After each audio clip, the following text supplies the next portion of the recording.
Contratado como novo técnico do Flamengo, Renato Gaúcho Portaluppi deverá acabar com aquilo que os torcedores, em grande parte, chamam de improvisações no time do Flamengo.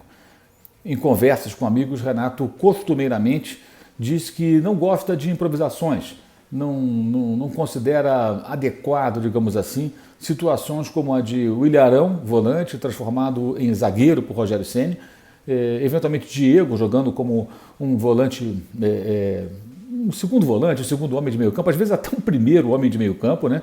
Ele que sempre foi um meia mais ofensivo, e talvez até Felipe Luiz, que vem funcionando já desde o Campeonato Brasileiro passado como um lateral que fecha como terceiro zagueiro na saída de bola, que usa pouco o corredor esquerdo e entra mais ali na diagonal, buscando a face central do campo na construção das jogadas. Ele deverá acabar, talvez não com tudo isso que vai herdar de Rogério Ceni, mas com algumas dessas situações. Então tudo indica que os zagueiros como Gustavo Henrique, Léo Pereira, próprio Bruno Viana deverão brigar pela posição ao lado de Rodrigo Caio, que é titular absoluto. Arão voltando ao setor de meio campo. Diego, aí uma opinião minha pessoal, talvez até continue jogando nessa função um pouco mais atrás. Por quê? Renato teve a experiência de trabalhar um bom tempo com o Maicon. O Maicon, quando surgiu no futebol, jogando ainda no Madureira, ele era um meia mais ofensivo, mais um 10, e virou um 8, quase um 5 muitas vezes. Era o cara que ditava ali o ritmo e a saída de bola do time do Grêmio, campeão da Libertadores, da Copa do Brasil, campeão gaúcho. E o Diego passou por um processo um pouco parecido até, né? Voltando, recuando até essa função. Recuou um pouco com o Jorge Jesus e mais ainda sob o comando de Ceni.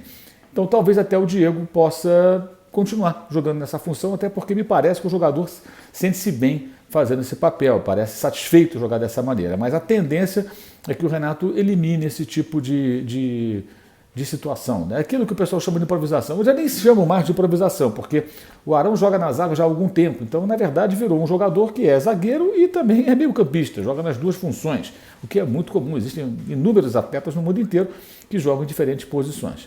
Outro detalhe interessante com relação ao Renato, conversando com algumas pessoas que são próximas, amigas do Renato, conversam com ele, é sobre a torcida do Flamengo.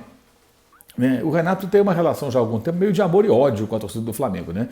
E costumeiramente, naquele jogo de final de ano que o Zico organiza no Maracanã, onde você tem um Maracanã sempre com um grande público, um Maracanã cheio e com a maioria massacrante de torcedores do clube, geralmente o Renato não joga no time do Zico, né, e a torcida fica toda ela quase para o time do Zico, ele joga no outro time, o time do Zico joga no vermelho, né, o time vermelho, e geralmente o outro time é o branco. Em geral é assim. E geralmente ele é do time adversário do Zico, o time branco, né? E a torcida pega no pé dele, brinca, xinga, tira sarro, ele também faz lá todo aquele teatro habitual. E numa dessas ocasiões, né, uma pessoa próxima ao Renato, amiga do Renato, chegou para ele e falou assim: Renato, e aí, mais uma vez você vem aqui, os caras ficam te zoando, te xingando e tudo. A resposta dele foi a seguinte: eles me amam, eles só não sabem que me amam. Esse é o personagem Renato Portaluppi Gaúcho. Ou seja, é um cara que tem muita autoestima. Como técnico, já falei outras vezes, vou repetir aqui, acho que ele não vive um bom momento. As duas últimas temporadas foram fracas, abaixo daquilo que ele já apresentou antes e que o Grêmio, em tese, poderia apresentar. Não terá no Flamengo a idolatria da torcida que tinha no Grêmio, onde ele é o ídolo maior, virou até estátua. Então ele terá que reconquistar o torcedor que ele conquistou lá nos anos 80, quando foi contratado pelo Flamengo pela primeira vez, foi campeão brasileiro e tudo mais. E voltando ao clube dos anos 90 e depois sendo adversário, fazendo gol pelo Fluminense de barriga na final de Campeonato Carioca, decidindo e perdendo a final pelo Botafogo no Brasileiro de 92. Então o Renato ele foi rival também do Flamengo como técnico inúmeras vezes, inclusive nesses duelos com o Jorge Jesus. Já teve do lado dos rubro-negros e teve do lado contrário também. Essa é a trajetória do Renato ao longo dos tempos, a sua relação com a torcida do Flamengo. Então ele terá que, primeiro, obviamente, vencer jogos. Na medida que ele conseguir vitórias, ele vai acalmando a torcida, a ala da torcida que não gostou da sua contratação. Mas eu acho que será muito importante que ele consiga mostrar como técnico algo que o surpreenda. Como ele fez em 2016, quando chegou no Grêmio, encontrou um time do Roger Machado, que é exemplo do time que ele receberá do Rogério Ceni. Um time com padrão de jogo, com uma estrutura de jogo. Aliás, se você tem dúvida com relação a isso, lembre-se do primeiro tempo do Fla-Flu. Tem nem uma semana. O domínio do Flamengo. Ah, mas não venceu. Sim, pelo grande o crônico problema dos gols perdidos, que é um antigo problema do Flamengo, que ele vai ter que resolver também de alguma maneira. Ele que era atacante, fazia gols e fala tanto sobre isso, né? Ele vai ter que tentar resolver, que os técnicos anteriores não conseguiram resolver. Nem o Domi, nem o Ceni, até com Jesus o Flamengo já teve problemas em determinados jogos de desperdiçar muitas oportunidades, e com o Abel também aconteceu em muitas ocasiões, apesar da qualidade desses jogadores que o Flamengo possui até hoje.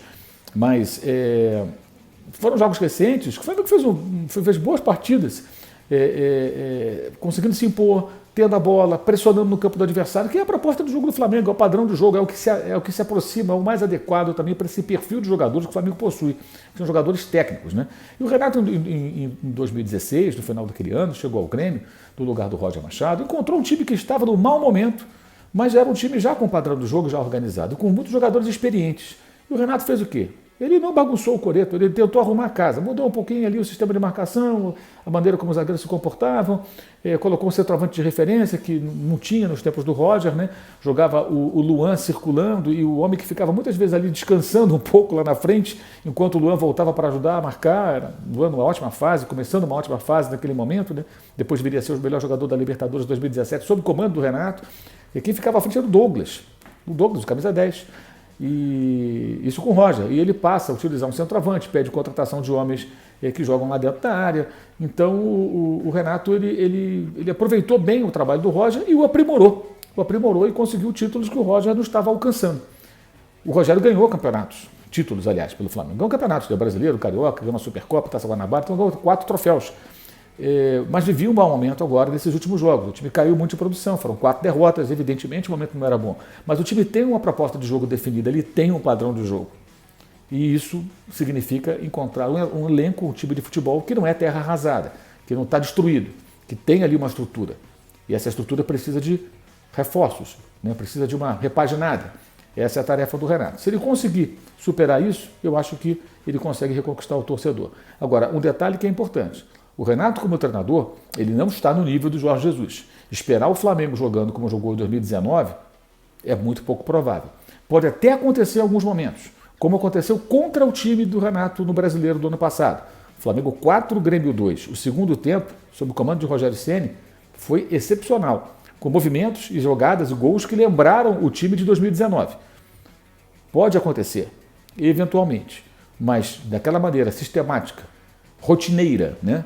Como vimos há 2 anos, isso é muito improvável, porque o Jorge Jesus é o Jorge Jesus. O Renato Gaúcho Portaluppi é o Renato Gaúcho Portaluppi. São técnicos diferentes, de níveis diferentes. E o Renato, para chegar no nível de Jorge Jesus, ele vai ter que crescer e evoluir muito.